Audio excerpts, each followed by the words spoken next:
Yeah, so that he can see your eyes. Okay. Makeup is done. Yeah. No, you're doing it right. We got it. Yep. So feeling good now? All set. We're all set. Oh, very nice.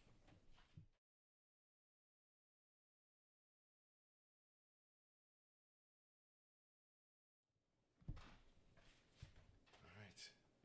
I hit record. You ready? Yes, I'm ready. All right, you're ready. Welcome to the fourth episode of the Preserving Freedom podcast. I have another amazing guest here today. Actually, I should say he's not the guest. We're in Pigeon Falls, Wisconsin. Population of 381.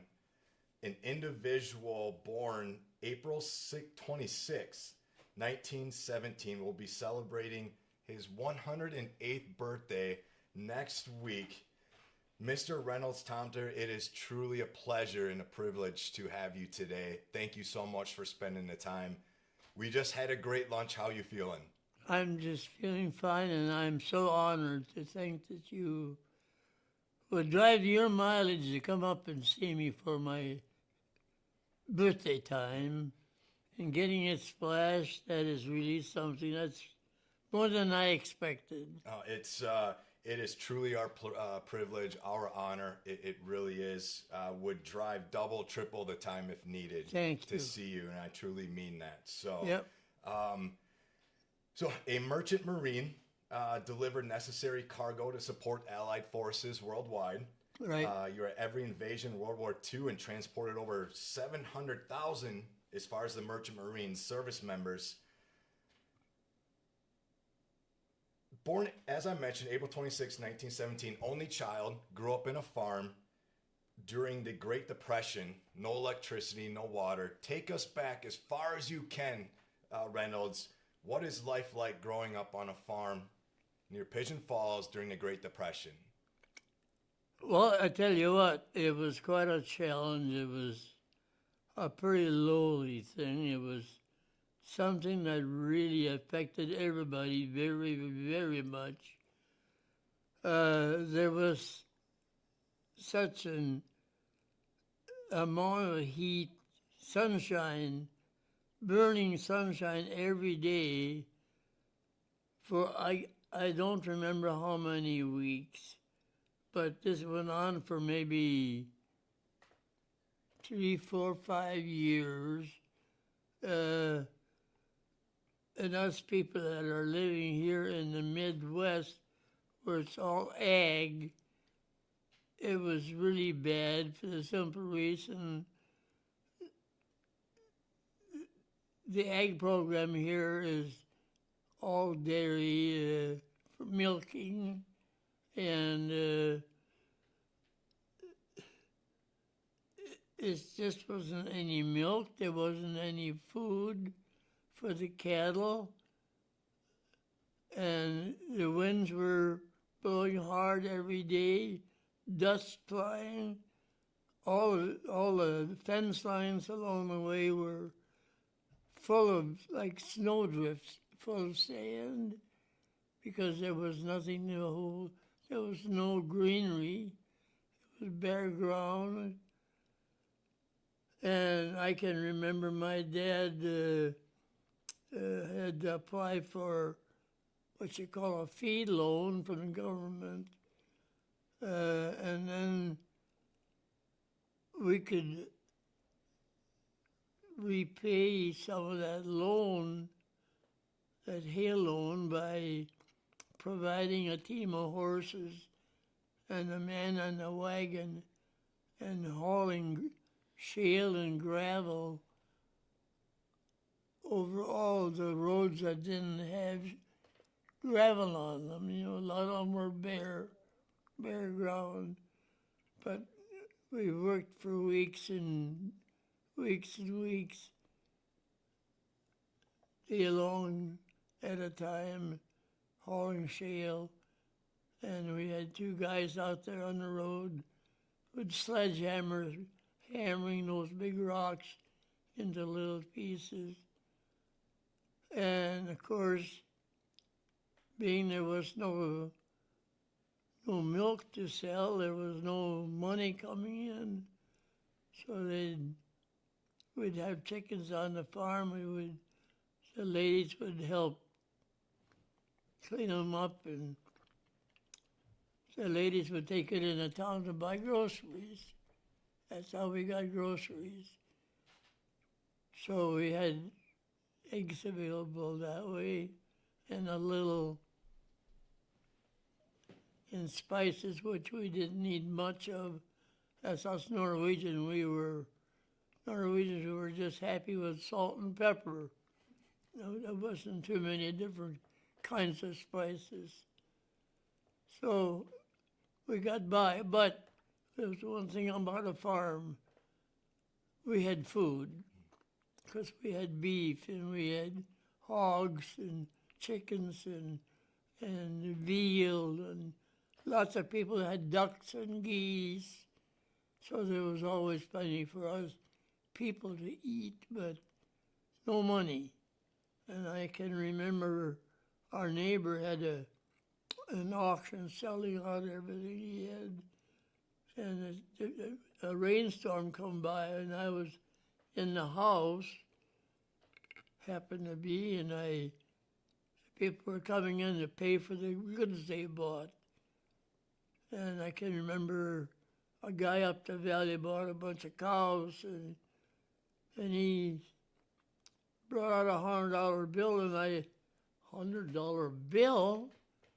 I didn't even know there was such a thing.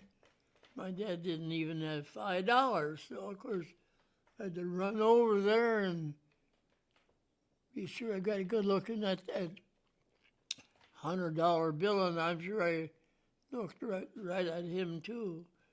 And he laid down 3 of them. I was flabbergasted at 3 $100 bills. This is the first time I've ever seen them.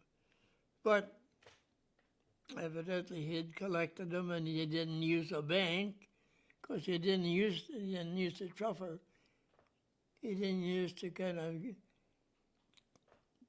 believe that they could make it, so he didn't trust them. So he would possibly gather up the cash and hide it.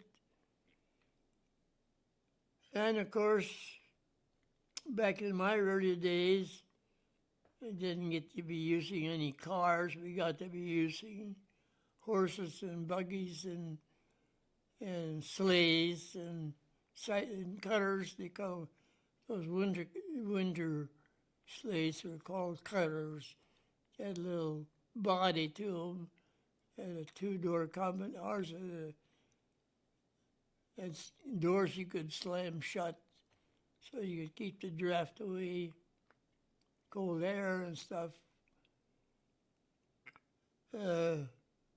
But it was a tough life, although we managed. So I guess that was the end of that, finally, and back to normal. And it took all the years to wartime to really get going again after that. Mm-hmm.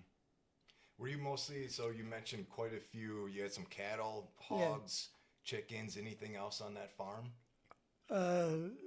My dad didn't have that much. He had mostly beef and hogs, and of course a lot of chickens. Mm-hmm. But a lot of our neighbors, they all had maybe some ducks and geese and turkeys. Okay. Whatever, but my dad didn't have that. He wasn't that kind of a farmer, I guess. Yeah. And of course, I went to grade school when I was about 6, I suppose. And like I mentioned, a lot of others didn't have any water in the schoolhouse, but a water pump outside. And there was about 50 kids, and we had a dipper hanging on that water pump, and we all drank out of the same pitcher, and we were all all Norwegians, I think, in our school at that time. And of course, our teacher didn't want us to call it Norwegian school. It wasn't even grade school. It's called English school because we were taught how to talk English because that was the national language. So that's how we got to be carrying on into that area. Where did the water come from? They had wells. They had wells that were pretty well sunk by man at that time. Water was kind of worked its way into the water veins, and it was a lot of work to put up on. But and like my folks didn't have water or sewer in the house or the barn, and so we had a windmill that would furnish water for our cattle in the barn. And that's all that's furnished, but it wasn't easy farming. It was tough. I think that's a profession, and I have no idea, back in your time, but a profession that is underappreciated. That's right. Farming. I can't imagine what they give us. Yeah. We're very, very fortunate for that. Yeah. But of course, a lot of kids, they had no jobs. So as the kids were growing up, they got to be staying home pretty much. So your family was at home. So mom and dad and the kids, they'd all help and put some food together, like a garden. I can remember when we had a garden, we planted a garden right next to the river because there was no water, the water away from the river was nothing but burnt up sand. Nothing would grow anyway, so we'd sometimes, and it worked. It worked that we got water out of alongside the rivers. Yeah. You married Dorothea. Yes. May 27th, married for almost 60 years. Yes. 1939. Yep. Tell us about Dorothea. How'd you guys meet? Yeah, Dorothea, she had gotten her degree in teaching, and she was looking for her first job as a teacher in a country school. So she was up in our area looking for a job, and she happened to get to be the teacher of the year. Well, it so happens that we would have community events, and I guess I got interested in her, and she had interest in me, and so that worked out. And of course, we had to have entertainment going, so a lot of the farmers in the area would roll up the carpeting in their living rooms, and we'd get some music together, and we'd have dances in the homes.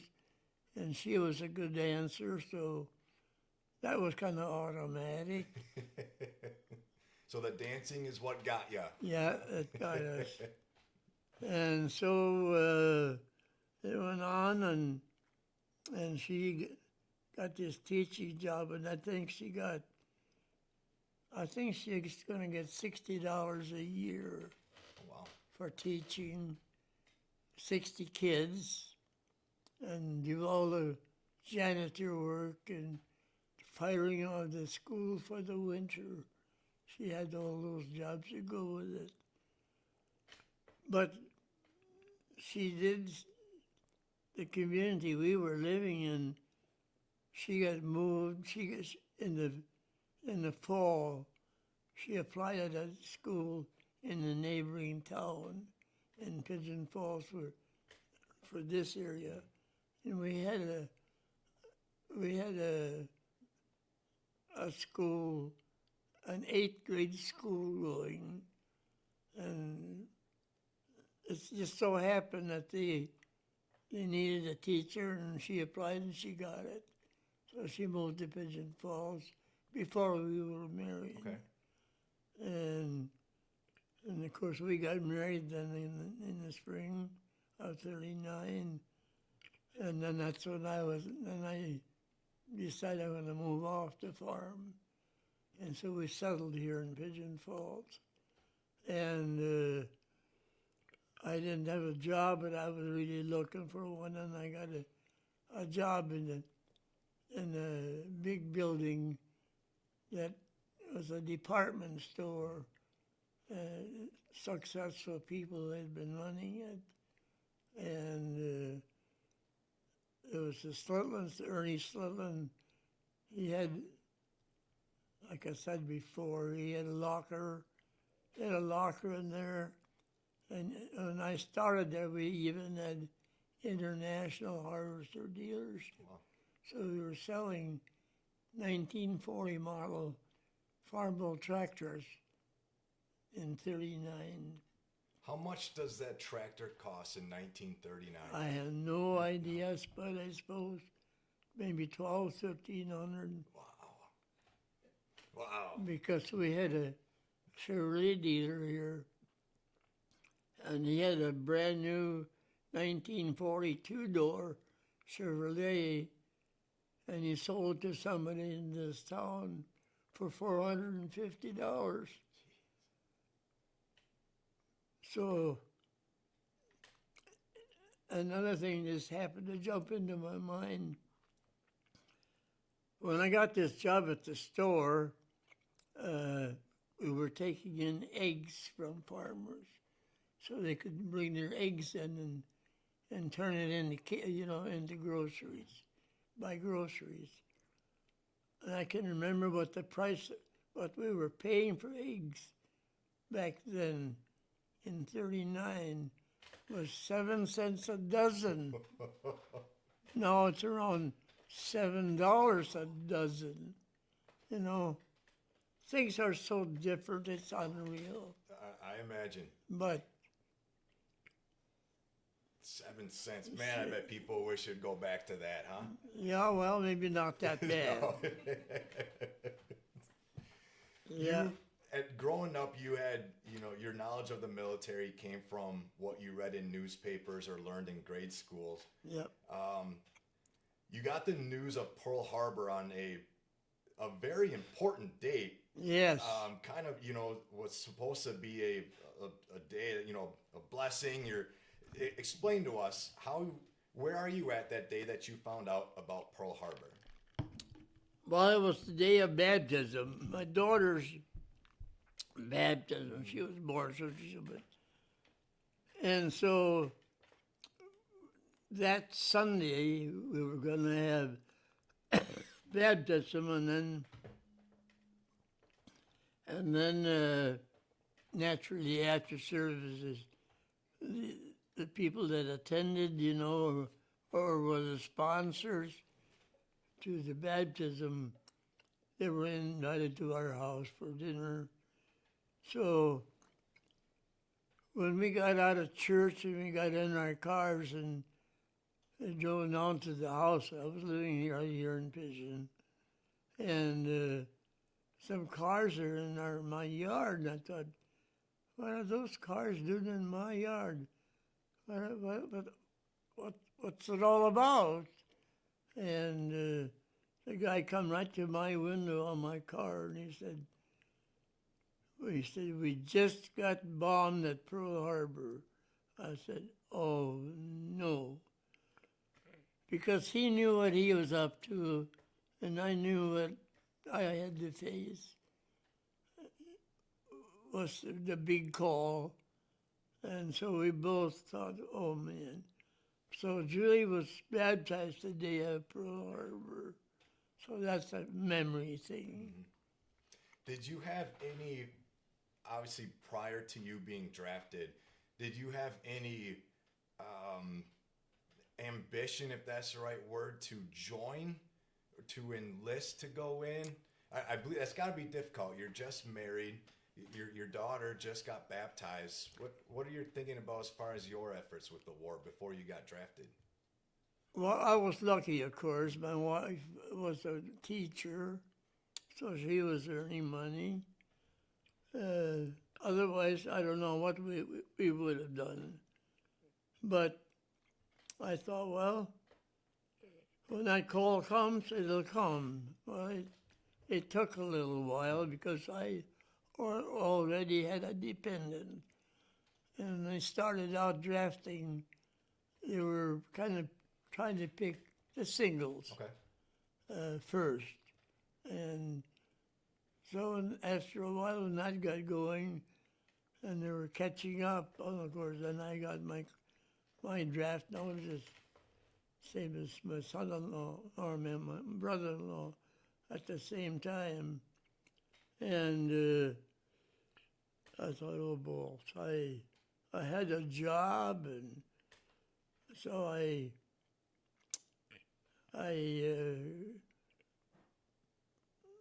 when I got my call for drafting, not knowing when, I told my employer about it, so I had quit my job and prepared myself. Well, it was still going to take a little longer before they called me, but so I took a job just to fill in. Till I was going to go, I drove a semi between Chicago and Minneapolis. Okay. An opening there. So I started doing that, and as I was driving, you know, there was no freeway. Old Highway 12, narrow, crooked, up and down. And the equipment we had wasn't big enough to handle our loads because I was busy hauling military stuff. Military stuff from here to an ammo plant down by Madison. Okay. And so I unloaded there and drove into Chicago, and I had a straight load of bullet cores from Chicago going to Minneapolis. And there's a big ammo plant in Minneapolis that I unloaded. So that was my round trip, hauling all kinds of stuff to build the ammo plant at Madison. Going down, the bullet cores coming up to New Brighton. New Brighton. You're good. Excuse me. No, you are fine, Reynolds. You take a drink. No problem.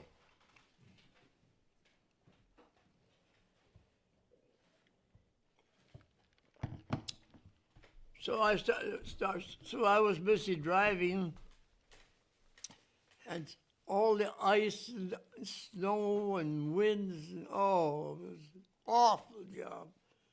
So I knew damn well I wasn't going to be being a truck driver.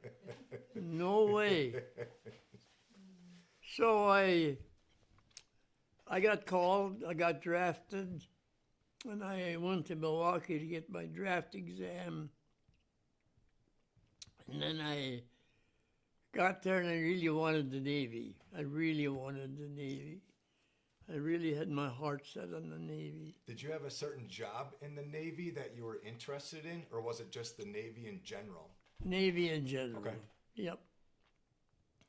And so then I got there and I got stamped Army. So I thought, well, anyway, I found out that the recruiting station for the Merchant Marines was not far away. So I went and talked to bus driver to tell him what I was going to do, and he said he'd wait. So I ran up there and enlisted at the Merchant Marines, and I come back again. And they told me that if we draft you before the Army does, you'll be with us, and that's what happened. That's how I got with the Merchant Marines. And then when I got drafted by the Merchant Marines, I was sent to Brooklyn, New York. So that's where I was stationed. And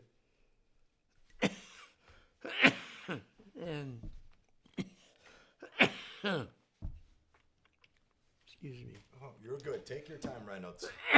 I guess I got something in my throat. That's all right. You need a drink, you get it out, it's all good. Plenty of time. Yeah. That good water will help it Yeah, down. that's good water. That's good. As long as it's cold, you Yes, said, it's right? ice cold. So when I got stationed in Brooklyn, this Sheepshead Bay trading camp was right next door, and that's the Merchant Marines, and that was kind of more or less the New York Harbor. And while we were trading there, we didn't know it at the time, but we found out that Bay Area between New York and the Brooklyn Dodgers docks, the port right there in New York City and Brooklyn were full of German submarines. And we were shocked that they could even get up in there. And I have a copy of some of the first German subs that got into the area. They had no resistance.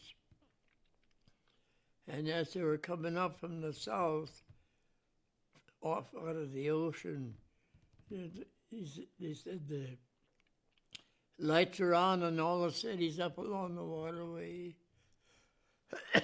and so they could see that, keep track of where they were. So they had no resistance. But I am still shocked to think that we would have our coastline full of German subs. But I've had this experience. After I got back, I'll tell you about a guy that is my age. He's 107, same as I. They gave me a call a couple of weeks ago that he was 107. He was laying in bed, but they had a Zoom set up. Then we got to be talking, and he said that he joined the Navy in 1934. So he's a career man all the way through and been on just about any kind of craft there was. But he was telling me now that before World War II, he was on a ship with the Navy, and they were letting go of depth bombs, trying to bomb the German subs around California. So he said we were busy doing that long before the war started. And he said that was just as much of a shock to them as it was to the people on the East Coast. But I guess his problem, I guess that was the plans of Hitler, was to try and bomb all our supplies that we were going to haul.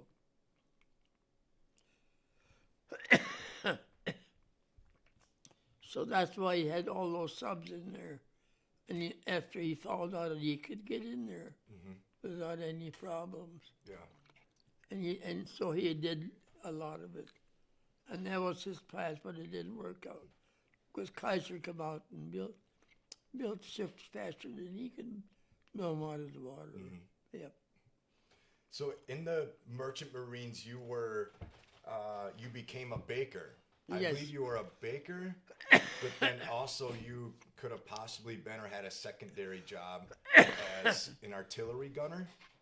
That's completely two different basic Two jobs. different That's things. Two huge differences Yep. right there. Did you enjoy the baking? Well, I'll tell you, yeah, I didn't mind the baking. I didn't mind that at all. But it was a long day. I bet, because you're feeding everyone I was on that ship. responsible for all the baking. Making my own bread. And I had no power equipment to help me with it, like electric mixers. It was all done by hand. my hand, and it was an all-day job because it took over 20 loads, and they were extra long, twice as long. Wow. That's an all ordinary loaf of bread. And it took me all day, so I was busy with that, but then I was also busy making pies and cakes and all kinds of puddings or desserts that was called on for that day. I bet they were happy that they had you on there cooking that delicious stuff. That's all. You can brag every now and then, Reynolds. You deserve it. So Yeah, I did well enough, so I did get a lot of compliments. Yep, and a lot of those guys, they were being shifted from ship to ship to ship to ship. So a lot of those guys, they had quite an experience. I bet.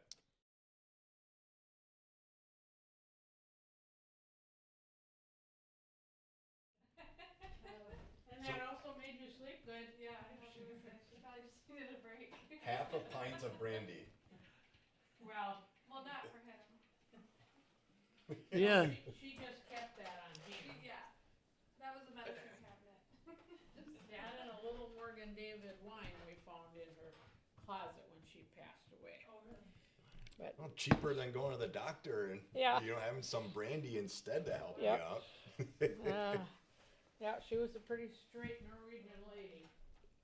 yeah, getting back to my job, we'll go on. Okay? Yep, we're all good. Just took a little break, clear out the throat, so we're all good. You're doing an amazing Yeah. job, Reynolds. So. Okay, anyway, I have to tell you a little bit about some of my experiences. Wait a minute, Dad. I'm not sure if he's Yep, got it's it on. recording. You're good. You're all right. it's live. It's raw. It's all good. We're all good. I'm not. Okay. I'm not Joe Anyway, Rogan. Love you though, Joe Rogan. My first trip, I shipped out of Charleston, South Carolina, and we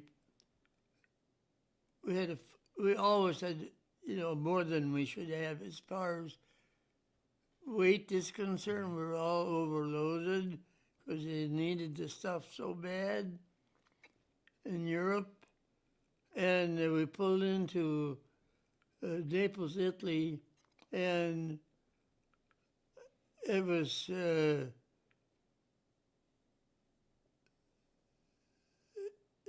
it was just bombed, so we had to wait for quite a while. We were in port, and we finally got a place to unload. And the captain had told us, keep all the port doors locked because there are people that are looking for food. And you know, while we were docked in the area there, we couldn't throw our food waste over the side because it would be gathering up in the harbor. Whereas when you're out in the ocean, I don't know what happened to it, but anyway, as soon as we got locked in there, there was a crowd always outside, and they'd sneak on to get on our deck. Oh wow. Where we kept garbage. They'd run up there with 5-gallon pails and just lay the 5-gallon pail out and swoop the garbage and then run off. And most of them they're kind of half letting them on, but they weren't supposed to. That's the saying, right? Like one man's trash is another man's gold. Absolutely, Yeah. and they were so hungry. Anyway, it just happened, and being I was a baker, I wasn't a deckhand. I didn't have anything to do outside on any deck. But I did go up there just to get fresh air.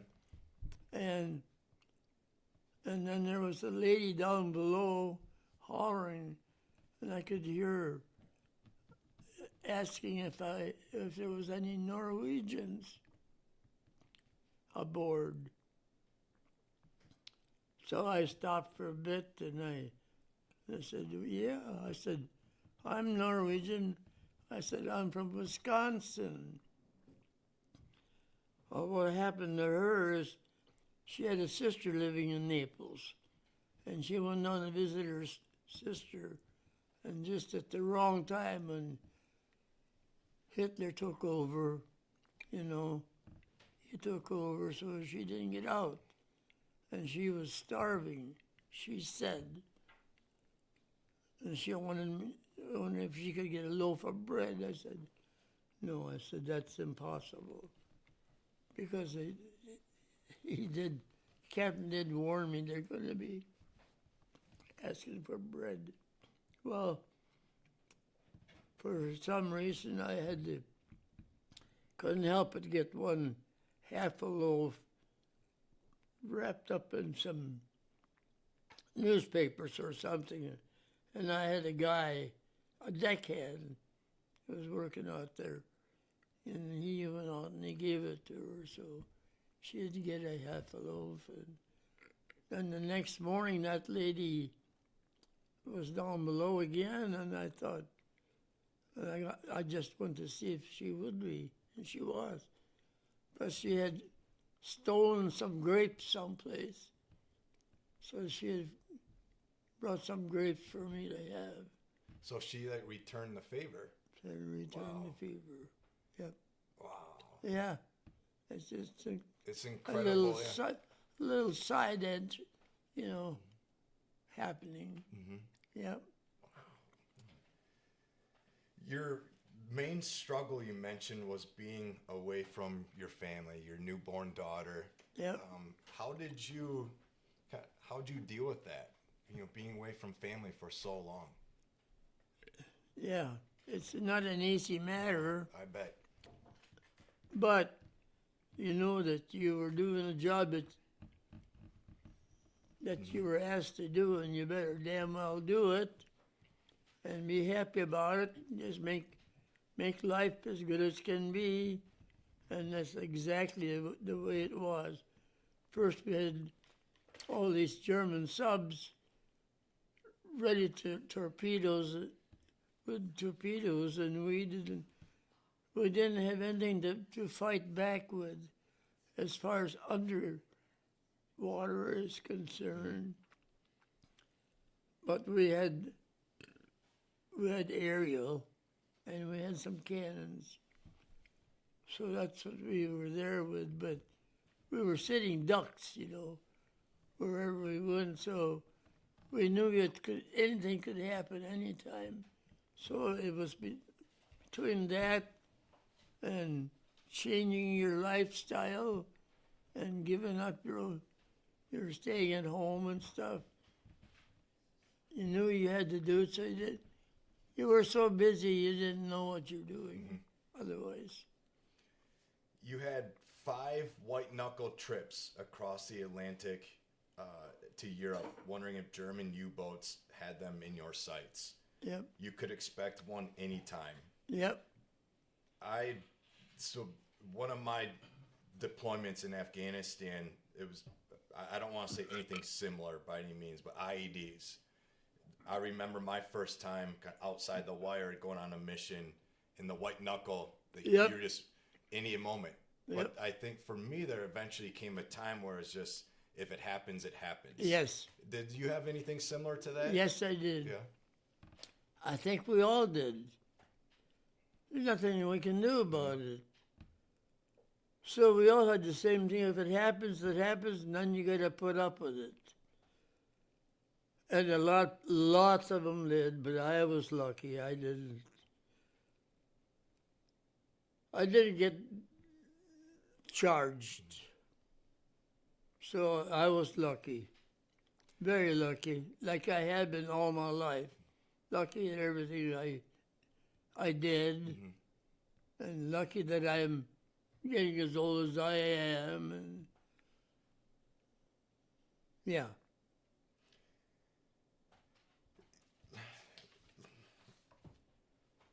August 15th, 1945, news spread that the war was over. But I believe you all didn't really hear about it until a month. Or it took some time for you to find out that the war was over. When was it where were you when you found out that the war was over? I guess we found out the war was over a little sooner for the simple reason. When we invaded from the beaches in France, I was in Marseille, France, on a ship, and we had kind of a backup load for the war. So I knew kind of when D-Day come along and the war was over, I found out about it shortly after it happened. It's because I was in Marseille, France, and we were in close ties to what we should do with our load or where we should go with it. So that's how we got in on finding out a little sooner than others. Yeah. Yeah. After the war was over, the feeling of being back home, when you first get back home, I again can't imagine the feeling. Take us back that first time you get back to Wisconsin, see family. What are you feeling? I tell you, it was exciting. But aboard ship on a freighter like mine, like from New York Harbor to Naples, Italy, it took 17 days to make the trip. They weren't fast, but they were loaders, and they were all overloaded. But with that in mind, 17 days kind of made you think about how nice it'll be home. But we still had our jobs to do. And we were so busy with our jobs. Everything didn't go smoothly every day. For instance, we'd had some breakdowns, motor problems. So I guess by the time we got home, we're thinking about how great it's going to be. But when I got off the train about 30 miles from here, and I stepped out of that and onto home ground, oh yeah, that's quite a thrill I bet. to be back. Who was the first family member you saw when you got back I think here? it was my wife. Yeah. She was over there with the car and picked me up. Yep. Probably a moment So you'll never forget, huh? We'll never forget. And hurried home so I could see Julie, you know, and be home. Yeah. Yep. Yeah, it was quite an experience. It's funny how you had the different experiences, but there was so many things you kind of had to get used to. Yeah, So I it was imagine good. it wasn't a quick kind of integration. I'm No. sure it took some time. Yep. Lots of it. Yeah. When the war was over originally, the merchant marines were not given veteran status and No. access to benefits. How did that make you feel doing your part? I felt terrible. I felt terrible. I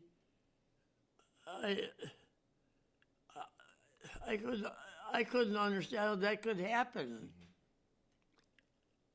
But I did find out, of course, we couldn't get in on any of the GI bills. There was no way we could make use of anything because we weren't allowed that status, and couldn't even join my friends back home, the American Legion. It really hurt.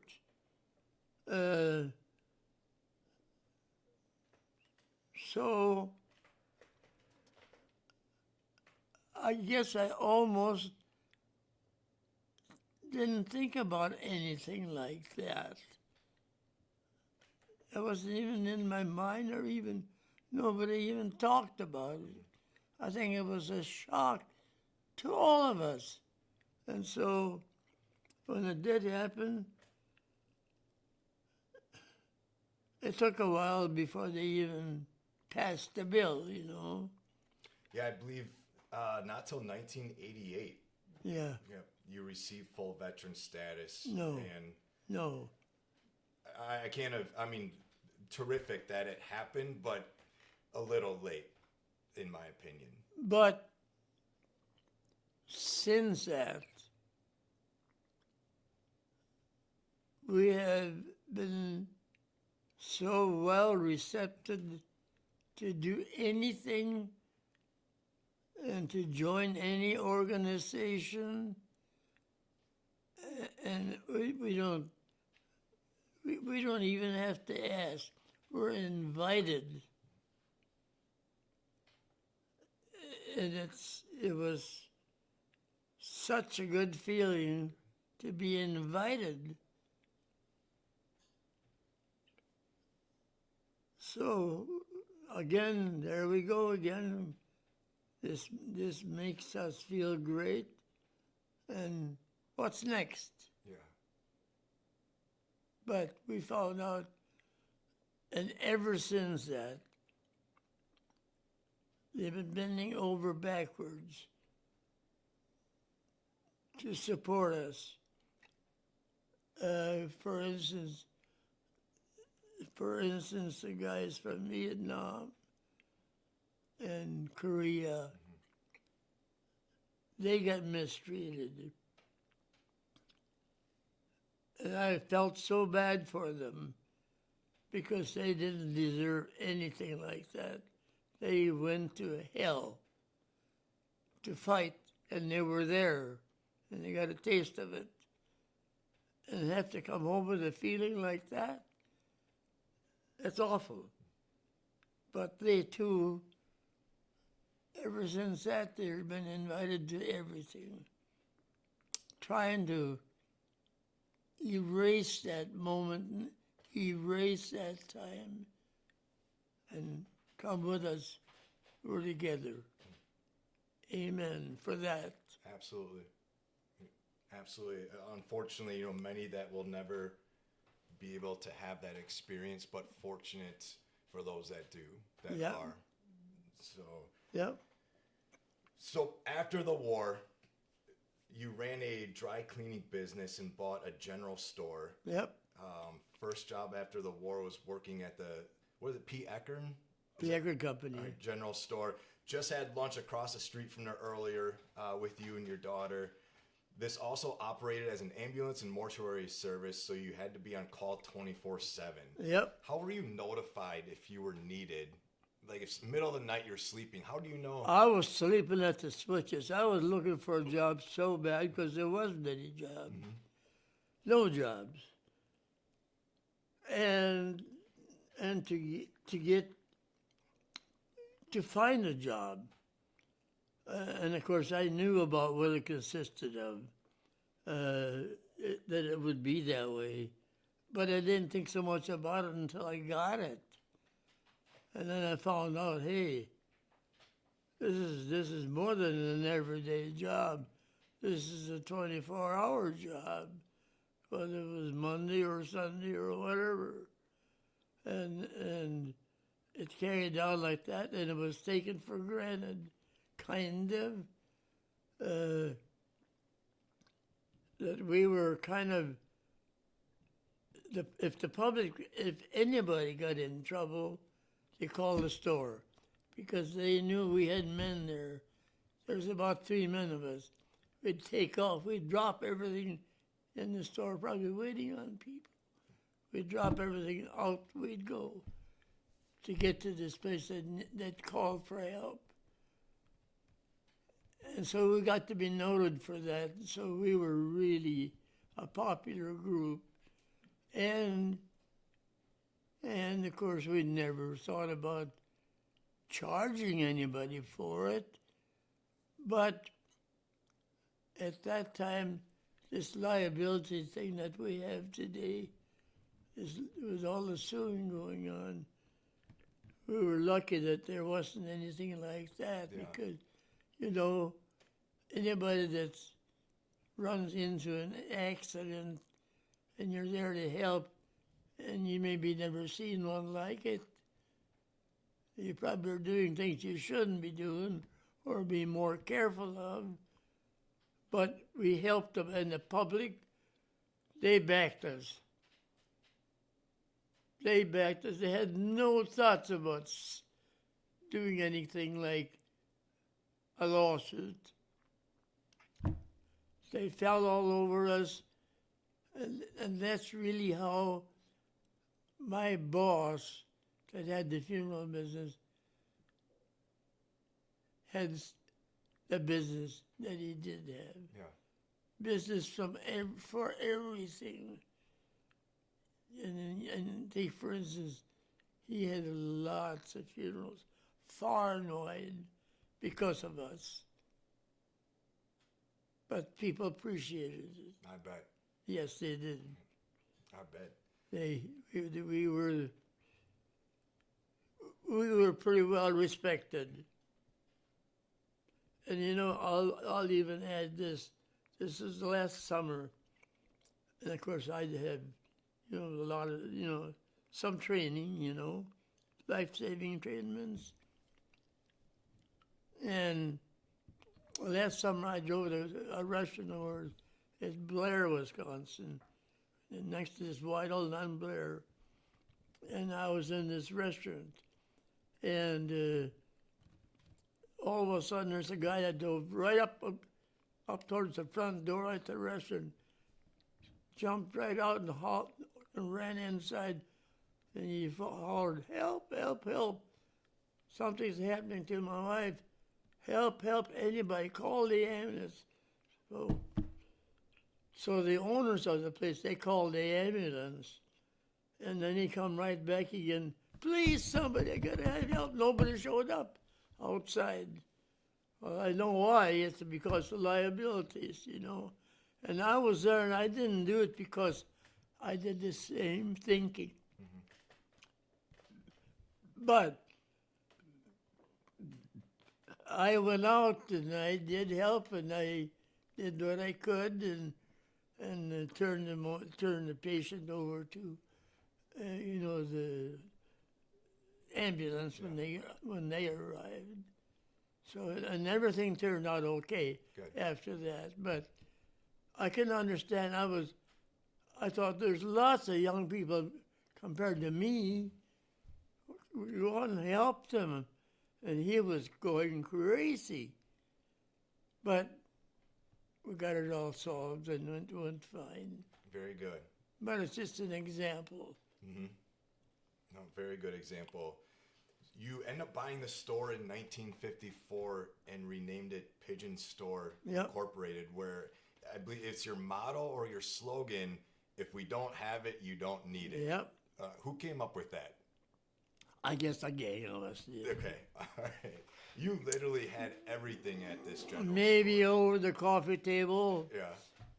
at the restaurant, maybe. Because we gathered there every morning, and there's a lot of discussions, Yeah. But this guy that owned the place, he started having heart conditions, and he knew what he was having a problem with, and he wanted me and an older guy. Am I repeating myself here? Nope. No. You told us at lunch, but you didn't tell everyone else. Yeah. So you are just fine, Reynolds. Anyway, he realized what was happening, and he wanted one of the other older guys and I to start working on getting something organized, because he knew he couldn't sell a place like that. So he wanted us to try to organize a company where we had all kinds of different ways of going, of course, but we got it organized and we sold enough stock in it, so we got the money and we ended up buying them out, and that was in '54. Okay. And we just got started, and it seemed like we just got started, but less than, well, I don't know, it was maybe about a year later, maybe, not any more than that. And my partner had a aneurysm of the brain, and which was very serious, which did him in enough to had to step out, and he lasted for a while, but he finally died from his problem. And so I had that store for several years, kind of. It was much more of a load than I really wanted, but it went fine. Good. It went fine, and I sold it to a guy from Iowa, and I guess I sold it to the wrong guy. I didn't know the guy, but he come in from Iowa, and he bought the store, and he didn't know a thing about anything we had, and he didn't have the PR to fit anybody. Pretty independent with a little chip on his shoulder, and it just started going the other wrong direction. Yeah. And then he sold off the hardware to somebody, Okay. and the groceries to somebody, until it finally was nothing. Yeah. Yeah. So you ran the store and then you get your realtor license. Yep. I have to ask, did anyone ever say no to you? No. You're too sweet of a man. I can't. Did you have a trick or so you had that motto or slang, if we don't have it, you don't need it. Did you have anything like that on the realtor side? No. No? Just your No, charm. I guess after being at the store and doing what I did, being Mr. Availability, it seems like I knew everybody around. I knew everybody in this town, that town, that. And I thought, well, I should maybe go into real estate, be on my own, because I knew all the people, and that's just exactly what I did. My wife was, I got to give her a lot of the credit for that. She pushed me. And I said, well, then of course, then I'll have to go to vocational tech school and learn the ins and outs of real estate and how the state handles the situation and how the federal government handles it. You know, there's two different sides. And I thought, oh my God, I can't go through that. I had hardly ever been in school. Mm-hmm. Seemed like. Yeah. And she said, you got to try it. I said, you got to try it. You can do it. Well, I tried it, got going, and in the first week I was up there at Eau Claire and went to tech. I got home again and I thought, oh, no, I can't. This has got to be it, this has got to be it. I kept on and I'd read some more and drop it, lay it down and read some more, and I kept on going, and I was lucky. I did get my broker's license, so I had my broker's license and sales license. Okay. I got both of them to set up my own agency. So that was quite an experience, but it was different. Yeah, I bet. Mm-hmm. I bet. It was different. Yeah. You love golfing. You golfed regularly up till, I believe, shortly before turning 100 years old. Yes, I did. After tearing a rotator cuff. Yes, I did. Were you trying to have like a longest drive contest with somebody on the PGA now? Almost 100 years old, still playing golf. I tell you, I love my golf game. And the main purpose of golf, in my mind, is the people that you were with. Mm-hmm. That, I never was a good golfer, but an average golfer. But it's the camaraderie with the other people. That's my dish. Yeah. And I enjoy it very much. Did a lot of golfing, far and wide. Yeah, I did. And I'll have to add this to it and tell the world about it. And I did have 3 holes in one. Really? You should tell, man. So I had 2 Just holes. an average golfer. Reynolds, I had 2 holes in one in Florida, because my wife and I used to go to Florida for the winters. Okay. So I had 2 in Florida and 1 back in Whitehall, Wisconsin. Wow. And that was,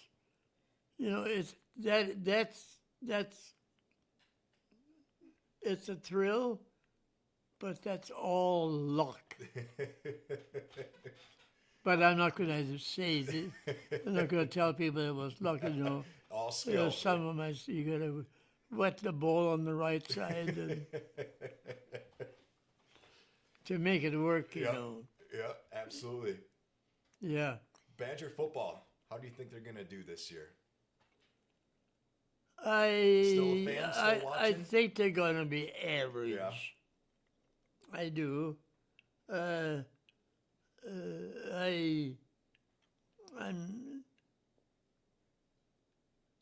don't know whether we should be looking for a new coach or not. I'd like to maybe see a change myself. Yeah. It's not really working like it should. So maybe a change of coaching might be what we need. Yeah. And of course, and again, my granddaughter, she's with the university Wisconsin, and of course you got to know somebody to have anything happen. And I was the coach of the day. One day on a Saturday at Madison, and I got invited there. And of course, I'll have to say I'm sure she had a little bit to do with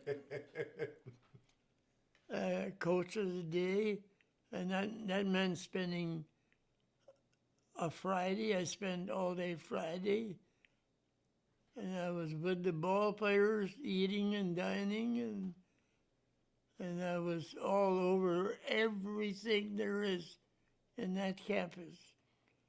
Guys showed me around all over the place.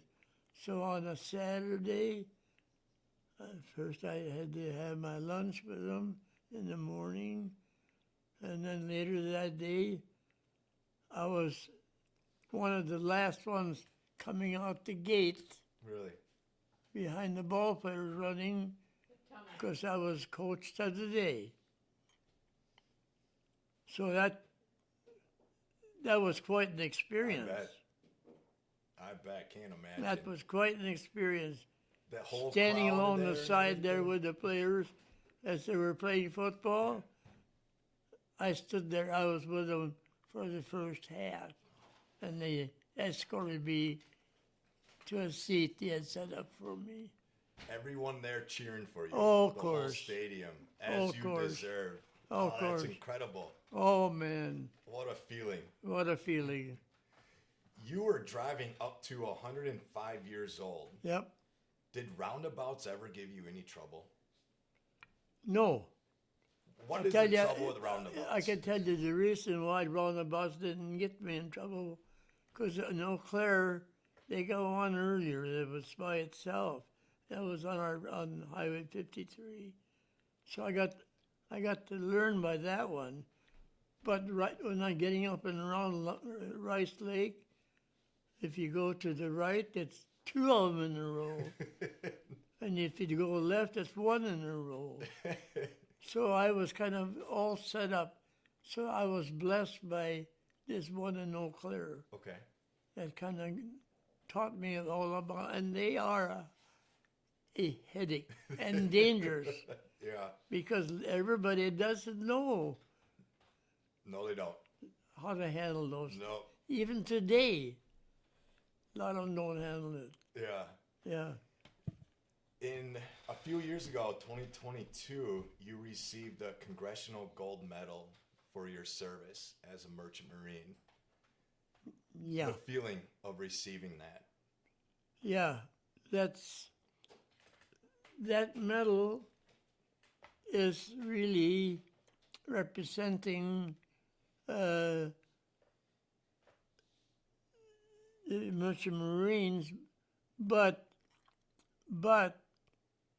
telling them about what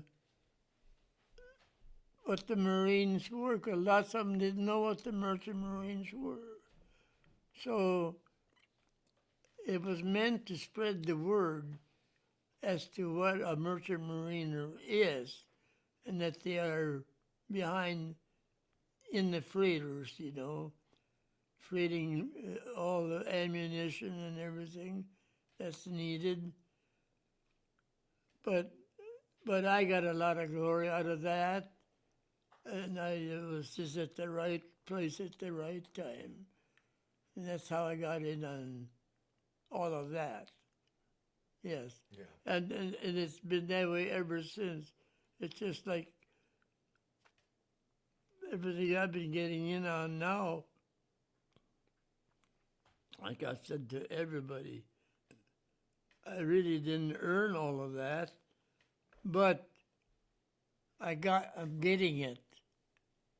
And of course, the people say, it doesn't matter what you did in wartime, because you were alone, you're, like I got started saying, I'm a cog in a wheel that was needed, and I was there. And It's, every to part is help very her. important, though.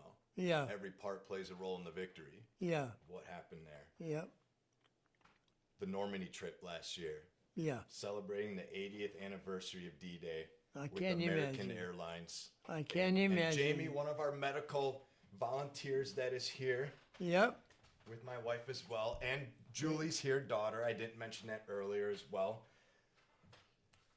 Normandy, 80 years later, you get to go there. What's that experience like for you? oh my gosh. It's something you can't explain to anybody. It's way beyond explaining the happenings that happened and how they handled the situation. That celebration was worldly. It was, the whole world was there. And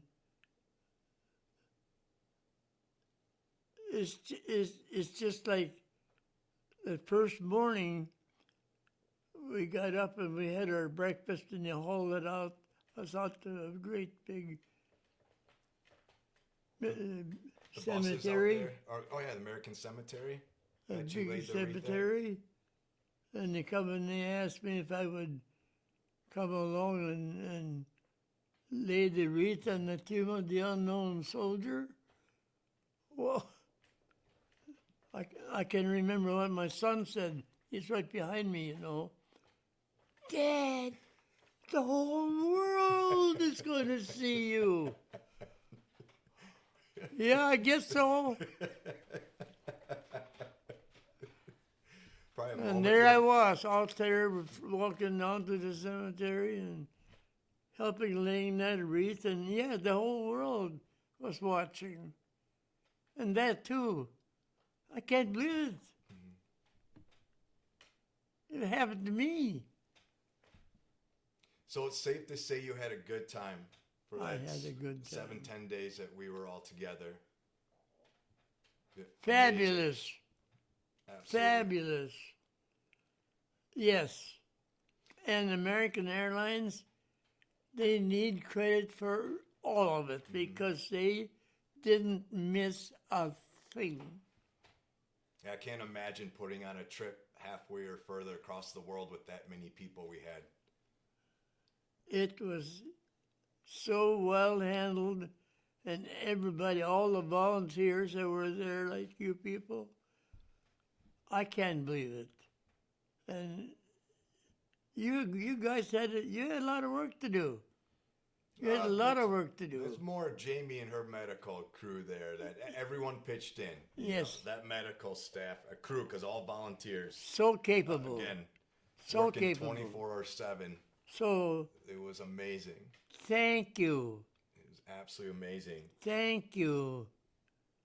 The airlines, they need many thank yous from us GIs. Did you enjoy that first class seat up front in the plane? Oh my gosh. I wanted to steal one of your seats so bad. You got the Isn't that bad- something? You deserve it. You We all deserve had it. our own individual cubes. Ever flying anything like that before? Never. No. You know, I never seen an airplane like that before. Yeah.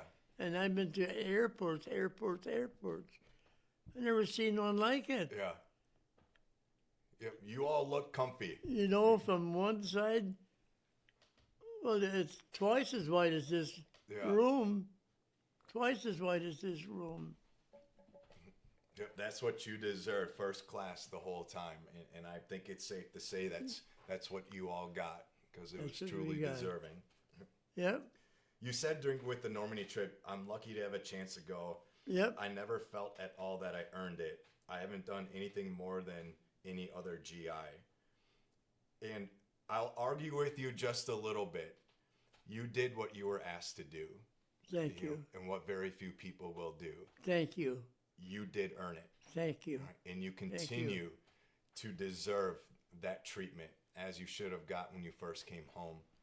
Thank you. And hopefully you've been such a busy individual.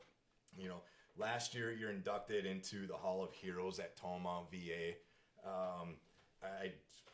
You deserve it, Reynolds. Don't ever hesitate. Hopefully, you have been shown that what you did then mattered then, and what you did then continues to matter today. Thank you. And we are thankful for you for doing that. Thank you. You're again 107. You're gonna be 108 next week. Yep. You get up early because you're such a busy man. Yep. Before you know it, it's time for the evening news. That's exactly right. That's exactly what I said. Hey, I can't understand what's happening with you. I said, I got to get up early every damn morning because all of a sudden it's watch the evening news. Are you still doing is the board of review, you called it, your coffee drinking? Oh, sure, Yeah. I do when I can. Yeah. I don't get there very often anymore. So is it confidential, or what do you all No, discuss not at this- confidential. What do you discuss at the review board? Just having coffee and conversation? Yes. Yeah. Oh, very good. And of course, the thing happened overnight that a lot of people don't know about, you know. Yeah. Like somebody had an accident overnight and somebody spits it out, Yeah. following up with the times. But So I assume nothing passes anybody in this community. I think a lot of times it's just general morning greetings, and living together, The camaraderie. caring about each other, hoping everything is okay. Yeah. It's just like we all have families, and we ask each other, well, how's your family holding up? Is everybody healthy? And that's small town stuff. Or somebody will say something, they need a lift about something. Somebody's always available to help lift. It's a great community. Yeah, it's a great life. Yep. You've been drinking coffee for a little bit. How long? When did you start drinking black coffee? When I was 2 years old. 2 years old. Now, did mom give you a cup of black coffee? Who? It's just on the table every day. I couldn't help myself. Drink coffee every day. For 105 years old. Yep. So I've been drinking black coffee for 105 years. Oh, amazing. It's got to be a record for most people. I would assume so. I would assume absolutely 2 years old. I think that has to do with something with, again, 107 years old, but you also mentioned lots of luck, and I've always had a positive attitude. Yes. I couldn't agree with you more.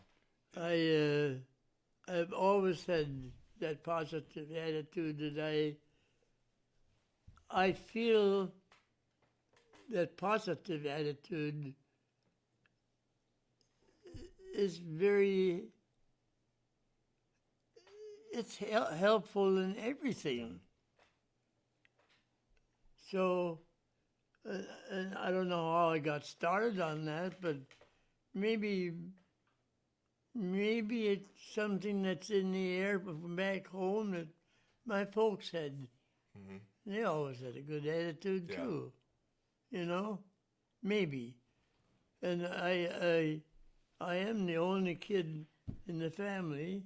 I'm a loner, but you know, whenever my dad on the farm had something to fix, he never would hire anybody to fix it. He'd fix it himself, but I would be with him. Okay. So I learned, that was quite a learning. I bet. So when I started with my job at the store in '39, I had the skills of digging into things to see why it's not working. Well, we were selling chainsaws. Well, there was a lot of chainsaws that get mishandled. But I got into them, which shortened my day because I had to go back down to the store at night and do these things. And we had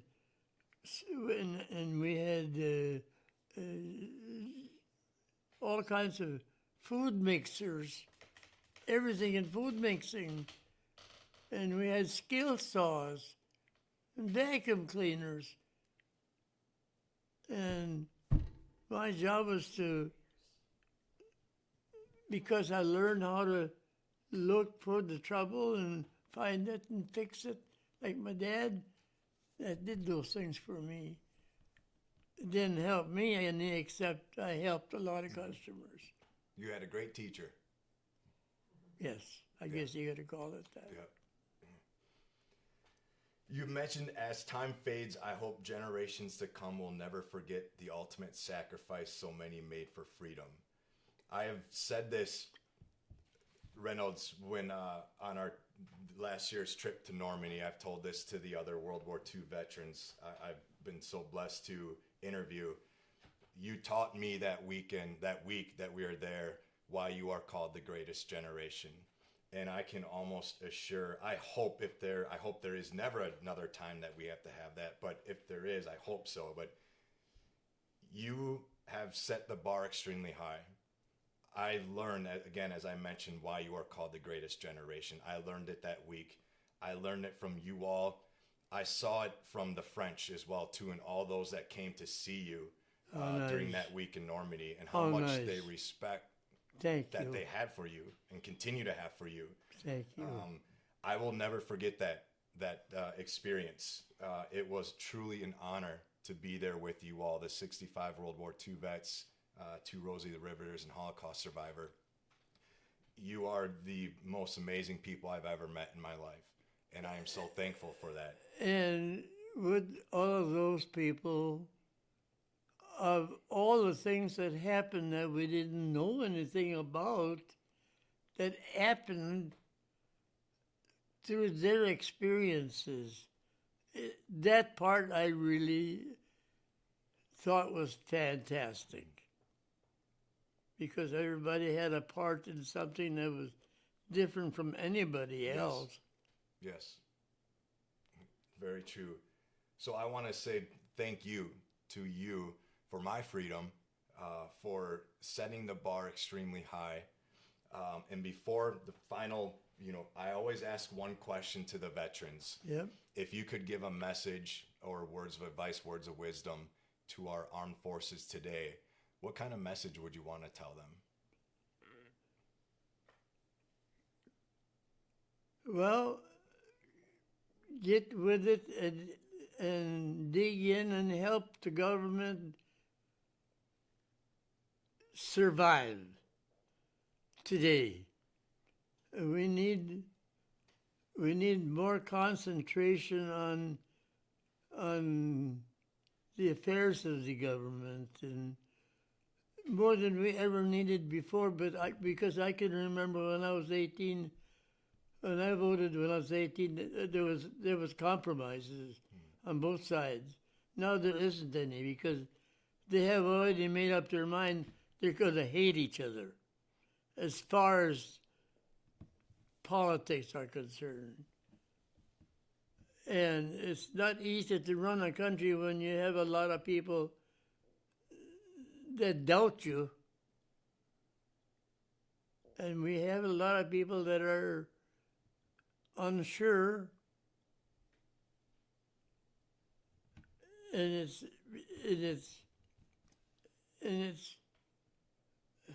I guess I could go on and on and on, but it's busting up a lot of families,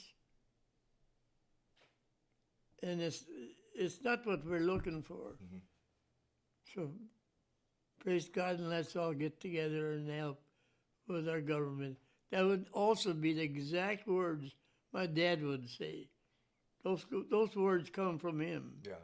That's the way he was.